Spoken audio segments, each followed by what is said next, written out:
All right, folks, we're going to get started. Good morning, everybody. My name is Rob Strojewski, and I am a technology education teacher at Amherst Middle School, which is just outside of Buffalo, New York. I've been doing that for about 14 years now, this will be.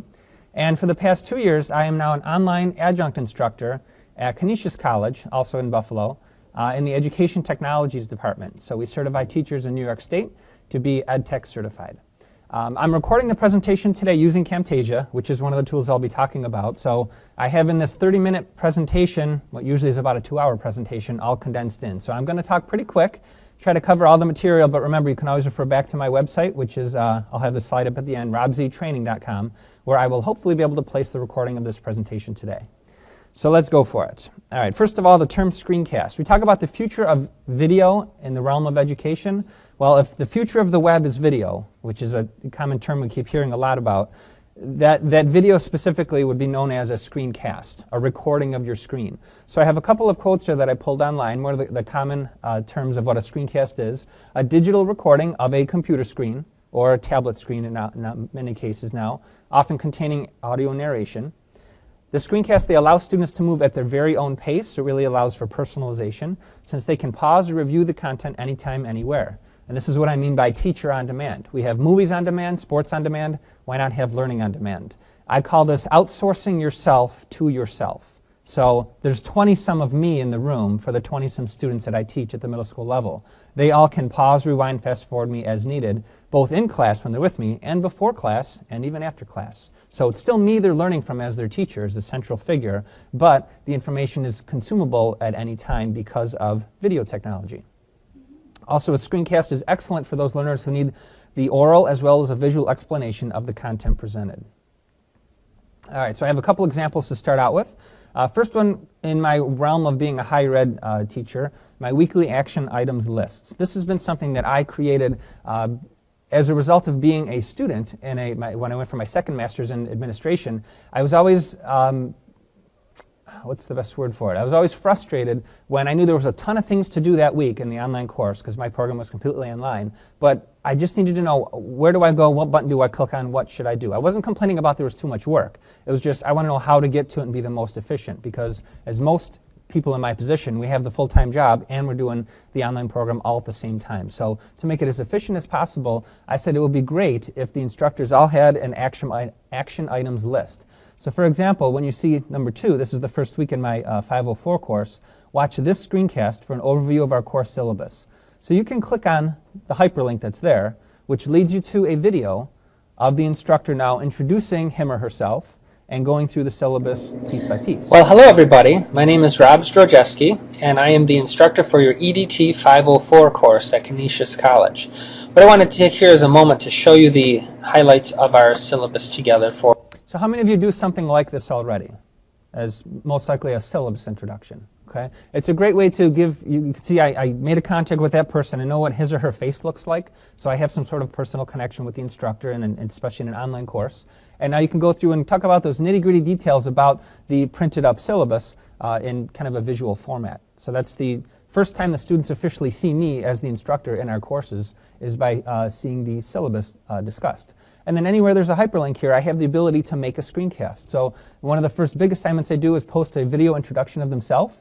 So they can post their multimedia introduction, they click on that link right there, and they get a similar screencast to one you saw earlier. So it really helps to streamline the process, be as efficient as possible, and doesn't it reduces the amount of questions that I would get back, like, where do I go, what website should I log in on, what was the red button you talked about, you know, that kind of thing, because they're seeing it and hearing it together in the form of a screencast. So back to my other examples here. Next two are in my K-12 world, teacher-produced screencast videos. Let's see, this one I have is a project we do with our 7th and 8th graders about creating spreadsheets. So the first time they're learning about formulas, being the heart and soul of making a spreadsheet. So I'll jump to video number 3 here, and you can see it's a multi-step project. Kids in my class can work on these at any pace. Some will finish this project in 2-3 class periods, some will take a week or more. But this gives them the ability now to watch these videos before class, kind of do the hard stuff at home, come to the class and do the, I should say, the hard stuff in class, do the easy stuff at home, which is consuming the new information. So in this case, I have to open link that way. And you'll see another similar looking video made with TechSmith products, which I'm going to be demonstrating in a moment here. This one made with what's called TechSmith Relay, which is a new type of tool that TechSmith has out there that I want to focus on today. So I usually like to put myself in the... Now our next step is to format the first row. We call that the... Because I feel like it's important to learn from a person and not feel like you're learning from a computer screen. So my personal philosophy is put myself in the picture, in a little picture-in-picture window throughout the presentation, especially for 10, 11, 12-year-olds that I work with. So they feel like they're still learning from the teacher. They know I'm over there. They can come to me and ask me face-to-face if they have a question in class. But at least this way, when they're watching it outside of class, they still feel like they're receiving instruction from me. And again, they can fast forward, rewind, and pause. And a really cool thing, too, is, like on many YouTube videos now, if I'm talking way too fast, slow me down a little bit. Total Or price. if the kid's really good at what they're doing, they're like, I got it, I'll speed them up a bit. Link. So go to 1.5 URL or a speed. website page. We also call it a link. So I like that ability to be able to, within any of the videos, choose your speed at which you want to go at. And that helps you to consume information quicker or slower, depending on your particular learning style. And to my third example, which is student-produced screencasts. It's not just the teachers that should be making these videos. Students can make them as well. I decided that instead of kind of writing an essay at the end of a unit, explaining all the work that they've done in their ultimate bedroom design project, the kids get a fictitious $30,000. They have to use a lot of technology tools, such as spreadsheets for budgeting, 3D floor plan, Edmodo for brainstorming and sharing, Evernote for web research. A lot of digital tools are used for this project. At the end, I want them to showcase in a 5-minute or less video, kind of like a video show and tell, what they've learned over the past couple of weeks. So in these videos here, if I just go to one from, I like the one from Simon here. They take you on a tour of what they did. And today I will be showing you our dream bedroom tech project. He's in his bedroom, in his house, making this video. What we were supposed to do for his tech project was spend $30,000. Let me jump to the end where he shows the 3D design. I got a table, 2 TVs, a desk, drawers. So in this particular project, there was a lot of technology used, and I wanted them to be able to showcase to someone that's never seen this project before what were all those pieces of the puzzle that they've learned to use to do planning on a major project such as this. Now my content area is technology education, so yes, everything I do is basically on a computer screen. But if I was a science teacher or a foreign language teacher or a math teacher, it might be recording a whiteboard instead of recording a computer screen. It might be recording worksheets or PowerPoint slides that I've created or PDFs. So it doesn't just have to apply screencasting to a technology class like myself, but really any curricular area could be using screencasting as a way to deliver direct instruction instead of doing it always face-to-face. So back to our slideshow here. And what I have done now is, I want to do a demonstration first so you can see what this is like. This is a real screencast that I have kind of on my plate to record for Scott, someone that I work with. He wants to know, I'm going to kill 2 birds with 1 stone here. He wants to know, how do you take a slideshow made in Google Drive and make it so that it's on kiosk mode, so that it plays through like you could hit play and let it run, recycle all the way over and over and over again. So how do you do that in here? So I'm going to make a screencast for him and at the same time show you guys how simple it is to make one. The program I'm going to use, I have many choices here, is TechSmith Relay. And TechSmith Relay is software that I have installed, works on both Windows and Mac. We're going to sign in with our Google account, or you can create a TechSmith account. And this is what would be called an enterprise level solution. This is tied to my school district. So you can see the domain there of amherstschools.org. So every user in our organization has the ability to use this. They just simply install the software on a home computer, a school computer, you name it, and then they can just log in as themselves and make their videos. This is why I like Relay. They've streamlined it so there's not a lot of bells and whistles to worry about. Basically, you can see there's a test button to make sure the mic's working, but I can see it is, and then the big red record button. So I'll hit the big red record button, and we are now recording. So let me switch us over to the screen I want up, which is here. All right, so here we go. In 3, 2, Hi Scott, it's Rob Z here, and I'll show you how to do that trick we were talking about the other day. When you have open your Google slide presentation, you're going to go to File, and then Publish to the Web. And you're going to get the option here to start publishing, and you'll have to say yes to it. It's going to put it up there on the web. And the options that I always change for this, I like to go to the large size, so the slides are really big. I think 3 seconds is kind of short, so let's make it 5 seconds for each slide. And then check the 2 boxes so that it loads up right away, and then it repeats itself. Now that's really all you have to do. So the link that you need is that right there. You can copy that link, and then send that off to somebody in an email, or even they give you the nice little shortcut there to use Gmail and send a link to whoever it needs to go to. So that is the workflow. You can see there it is. We just send it to whoever it needs to go. So I hope that screencast makes sense. Let me know if you have any questions. Thanks. All right, so 101 that was. Now on purpose, I started off with some footage that I don't want Scott to see. And we are now recording, so let me switch us over to the screen I went Oh. up. I will find that moment. which is here. All right, so here we go. In 3, 2. So I'm going to pause it there, and I'm going to trim it. So what's in red there will be cut out. That won't be in the actual video. So there are some basic trimming capabilities if you need to do that from the front end or the back end. And I think that is good to go. So I'll say, Scott, this is the slideshow demo, and then submit. That's all I have to do. What's happening right now behind the scenes is it's uploading it to the servers at TechSmith. It's going to kick back a link for me that I can, there it is right there, that I can now provide to Scott through email, and now he goes online and he gets to watch that.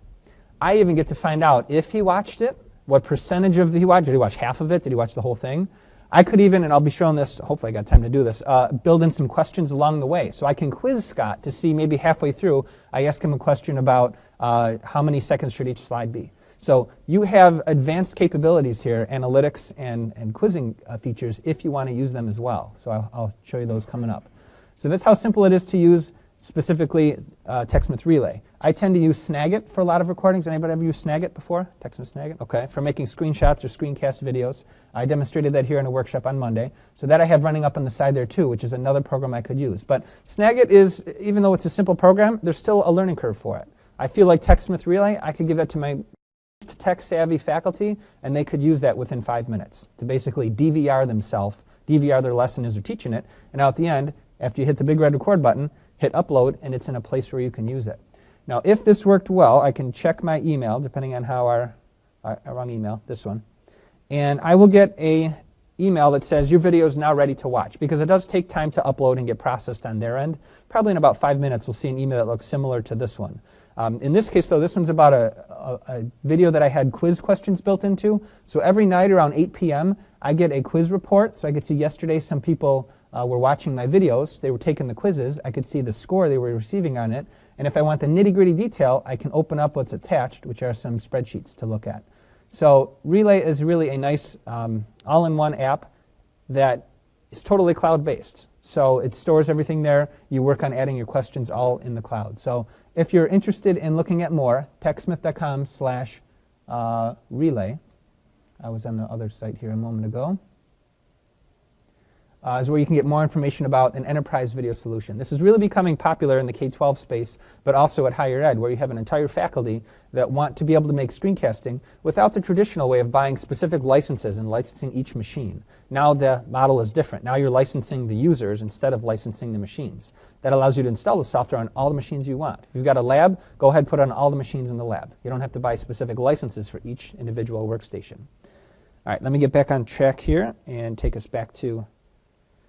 All right, so here's my top 10 list. Since, as you can imagine, I teach a lot of people at higher ed and at K-12 how to do screencasting, and I work with those faculty that are not really tech savvy, and these are the top 10 questions that they will ask me.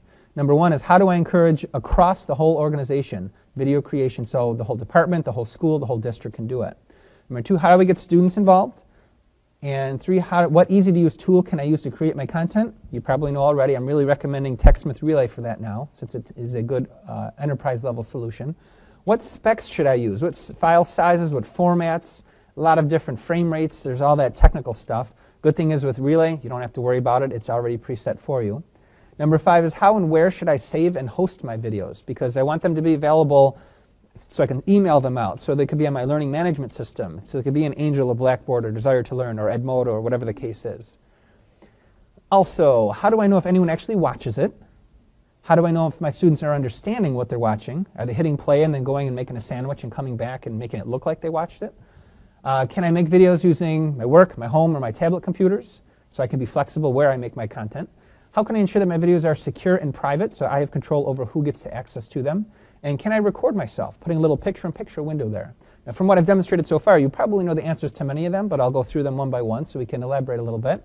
Number one, how do I encourage video creation? Well, I like to showcase the in-the-trenches examples to increase buy-in. And this link is going to take us to, if it does it right, to my blog, which is robztraining.com. Back in February of this year, when I got my first look at trying out TechSmith Relay after I attended the FETC conference in Orlando in January, I was really impressed with what it can do. So I made a little screencast of my first impressions here. You can check that out on my blog at robztraining.com. And I think that's a great way to influence other teachers so that they can see the teacher down the hall is using it, and here's what he or she thinks about it, and here's what he or she is making with it. So anytime you can feature colleagues that people would be familiar with, I think is a very positive thing. Removing the technical barriers so anyone can do this, not just the tech-savvy folks or the IT staff to make these.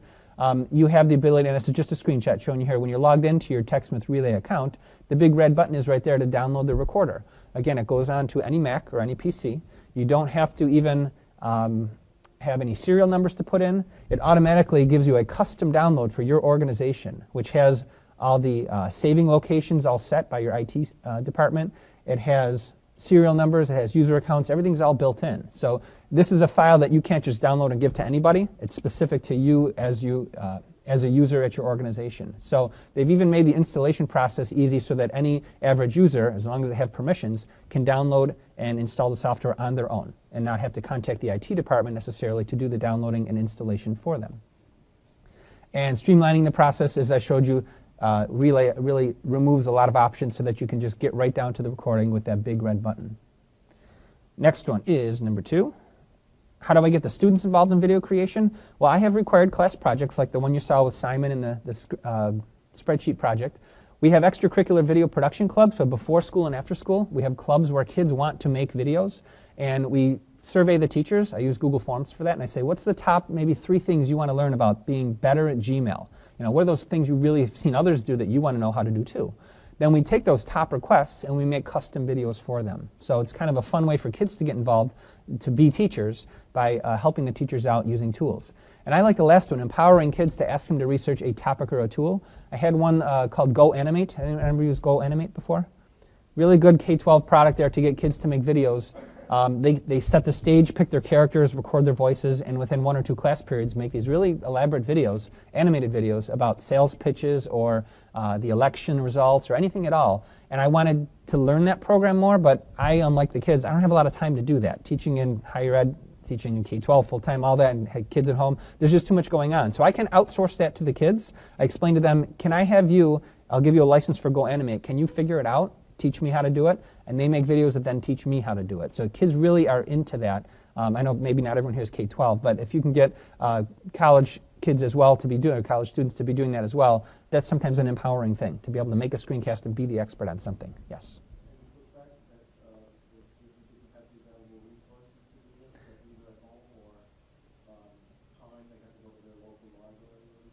No, because I make sure before I ask the child, I see what they have available to them. If need be, we can lend out a Chromebook or see if they have a tablet. Many of district I'm in, I would say probably at least 90% of kids have a device at home that would work. But those few that don't, they can work with me before school, after school, lunch period, study halls, that kind of thing. But you're right, equity is always an issue to think about, but luckily it's becoming less and less of an issue as time goes on. If I'm thinking just back to 5 years ago, probably only 60, 70% of kids would have a device at home. Now we're above 90%. So fortunately, it's getting better in that aspect. Number 3, let's see, we've got about 10 minutes to go here. All right, number 3, what easy-to-use tool can I use to create my content? Those are the ones that I have experience in using. These are software products that you install. Yes, there are ones online, such as Screencast-O-Matic.com, that work completely in the browser. They're Java-based, which means in a school, especially a K-12 environment, the IT staff locks everything down tight. Our staff doesn't even allow kids to get to YouTube. So it's, I could go off on a political rant here, but I won't do that. But basically, this is software that we have either purchased, or the first one is free, Jing, that you install on a Windows or a Mac, and in many cases now you can even use it on a Chromebook, because Snagit for Chromebooks, Snagit for Chrome just came out a few months ago.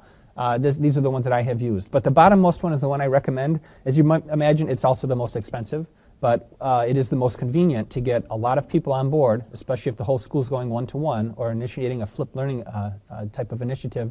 TechSmith Relay is good for the enterprise level. Number 4, about the specs. What should I use? There's size, format, dimensions, pixels to worry about. When using TechSmith Relay, you don't have to worry about that. If your IT staff wants to do something specific, like allow you to send your video to a certain location on their network, they would be able to configure that centrally so that all the users don't have to worry about that. They just hit submit to the cloud and it goes to where the IT staff wants it to go. But in most cases, it's hosted on the TechSmith Relay site, so they are the ones that host your videos.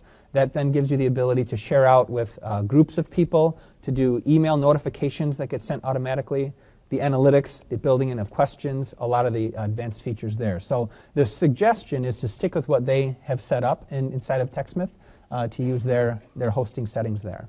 The default is full screen recording too, by the way. At first I didn't like that because when I make my screencast, sometimes I choose just certain parts of the screen, but I can see why it makes it less confusing. Just record the entire screen. So what you see is what you get, including the ability to put yourself in the bottom right-hand corner with a picture-in-picture window using the webcam.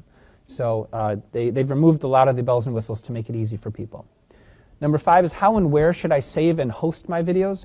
I've used all the ones you see on the screen. Most commonly the one on the far right, screencast.com, which is also supported by or carried by TechSmith.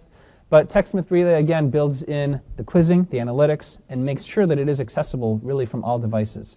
YouTube will do certain things, like it'll let you see how many times a video was viewed, but you can't see an individual users. Did Johnny Smith see it? Did Nicole Jones see it? That kind of thing you just can't see with YouTube. And of course, Google Drive is a good option too. I like Google Drive because I know if I have a video I make that has some copyrighted music in it, not that I'm trying to break copyright laws, but it may get red flagged if it's up on YouTube. If it's in Google Drive, it won't. But if it's in TechSmith Relay, it definitely won't because we kind of own that space and can control who has access to it. Yes? If you remember, when I made the one probably about 10 minutes ago, from the front end and the back end, there are trimming capability, but not in the center as of right now. That is something that they are likely going to work on because if you've seen Snagit, only about a month ago, Snagit made the ability now to trim within anywhere within the clip. Set your in point, your out point, and then chop it out. So that already exists in Snagit. I would assume that's going to come to TechSmith Relay next. But at least as of now, you can trim off the front end and the back end for editing capability. Number 6, how do I know if anyone actually watches my videos? So the detailed viewing analytics. Let's see if I can load up an actual video, and if not, I have a screenshot prepared to show you. So this is one of the videos that I've made here about class critiques on a screencasting summary project. All right, so my purpose of this is showing you analytics. It'll take a little bit of time to load up, and I have all of my viewers are listed here. In this case, it was I don't know how many, it's about 20-some people there. So these are students. When they watch the video, they are prompted to log in. The login is simple, though, because they're using their existing Google accounts. So they're familiar with using that for Gmail and Google Docs and everything else. So you have to be logged in, of course, so that the system knows who you are. These are the students. This is the percent that they viewed them. And I like the graphic they give here. I can see that 64% of them have completed it. That helps me to know, especially if this class is prepared. Now, I don't have them broken down by group, but I could. I could have show me period 1, period 3, period 6, period 8. And I could have it narrowed down that way so I can see the differences between. If I want to see who only partially watched it, maybe these are the students I need to target and see, why did you not watch it? Is there a reason why? And I'm surprised it actually says less than 1. I've never seen that before. But it makes it very, very easy to tell which students are really watching and are not watching, especially if I need to see this data before I teach a lesson. I can see, looks like most of them are on board. They saw the video I made the day before, so now I can move on with the next lesson. So that's kind of a nice built-in feature there. And as I mentioned earlier, YouTube only provides the view counts, so you won't actually know who the individuals were that watched it. Yes? So all your students have Google accounts without higher ed where our students have public accounts. You can set the domain that they are all coming from. So I believe you could say anyone with a at gmail.com account would have access to it. There's also ways to set up your TechSmith Relay account where you give out a code, basically like an invite ticket, and they can use that code to register, and now they're a member of your organization. So in our case, we took the easy route, which is only let people in that have an Amherst Schools account, but we could have set it up the other way where we give you a ticket, and now you register using the special code. So either or would work. Yes? Not with TechSmith Relay, but with Camtasia, you can. Anyone familiar with Camtasia? I'm actually using it right now to do this full screen recording. Camtasia does have a spoken voice to text converter to be able to make accessible videos. So you could make your videos with Camtasia as your recorder and then send them to your Relay account, because all the TechSmith products, all 5 or 6 products, they all feed into TechSmith Relay. So if you have that specific need, that would be the recommendation. And make sure you don't leave, because within the next couple minutes here before I go, TechSmith has graciously given us a copy of Camtasia for Mac. It's a $100 value, and Camtasia for Windows, which is like a $175 value. So I have 2 of those to hand out too, as little bonus prizes there. All right, so adding questions now. How do I know my students actually understand what they watch? Well, here's a sample video with questions, one that I've already made to show you. I've built in 2 questions. And if I go full screen with it here, let's see, first we got to hit play. And our next step now is to create. Let me pause it here, go full screen. You're going to see some dots. There's 1 dot down there, so if I go to the point in the video there and play it, watch what happens. I never typed 144. It went in there automatically for me. That's the real magic behind a spreadsheet. So the magic behind a spreadsheet. It jumped in, take quiz now. You must always type an equal sign. We'll say true, submit our answer, and I can view my answer, and I got it right. Now I can continue Let on the with formulas the video. do all. Now what also just happened there was that data was captured so that I get to see that at around 8 p.m. tonight when it emails me those results. I can also go in right now and see it if I wanted to as well. So you can see down later on I have another question built in down there. So as soon as it that you put in the formula here, it'll and you pop put up. in the formula. I'll take that quiz. What do formulas start with? Who knows the answer to that? Equal sign, that's right. Submit the answer, and you get to view if you got it right or wrong right on the spot. There. Again, let the technology do the math for you. And All that's right, it. You may go for it now. I'll close it out of there. So it gives you the detailed report. I think I have a screenshot of that here.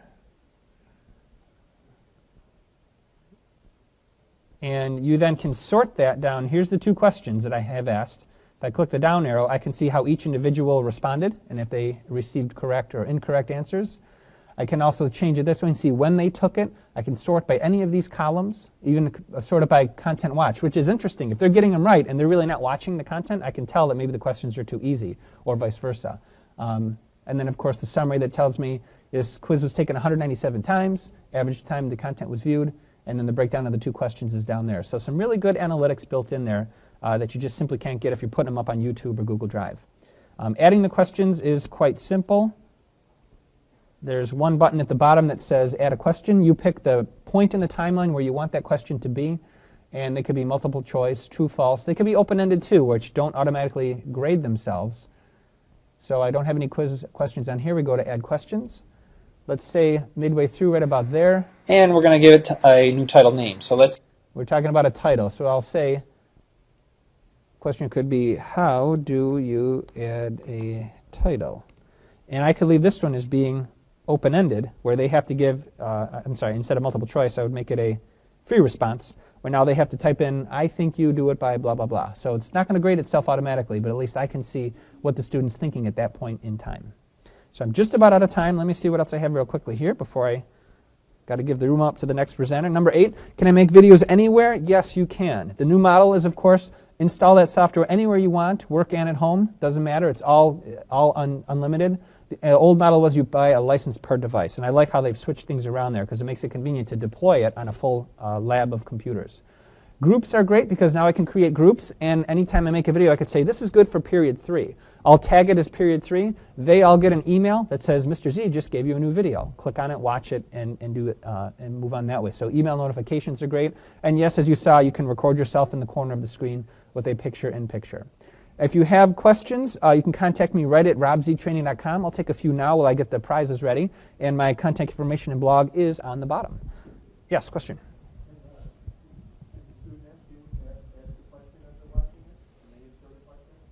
No, they can only watch. They can't add a question. But the reason why I use Edmodo, that's our learning management system, is that's the place they can go 24/7 and put in a question that they have about what they saw.